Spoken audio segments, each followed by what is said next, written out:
I do want to stress the scale of public interest in this issue. It is significant, and like other colleagues here, I've had a very large amount of correspondence.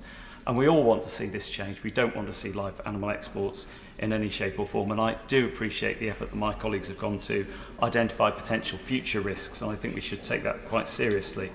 I do welcome the legislation, Madam Chair, but I also regret the delays coming to the House, and I also would like to ask the government again to try to support wider measures to improve animal welfare. And I'd like to commend the work of the honourable gentleman from Crawley and also the honourable member for Hemel, who spoke recently about the possibility of tackling foie gras as well.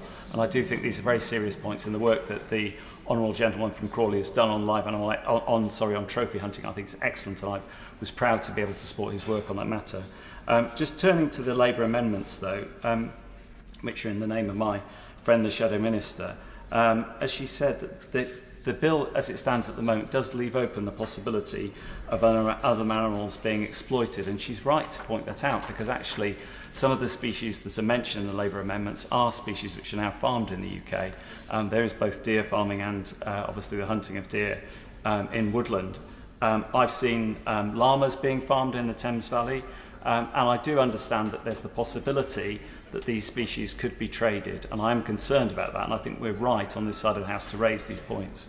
I also think that the point that my honourable friend made about the way that the live animal export trade developed very rapidly and expanded between 10 and 20 times in its scale over a 10-year period is a very salutary reminder of what some unscrupulous business people are willing to do in this industry.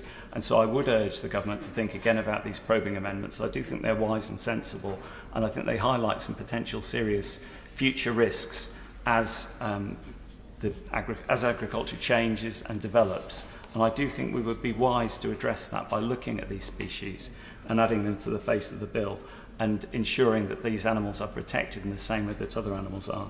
So I would urge ministers to consider that. I do hope they'll treat these amendments in the thoughtful way that they have been made by the front bench on our side, and I would urge them once again to look at this. Thank you, Madam Chair.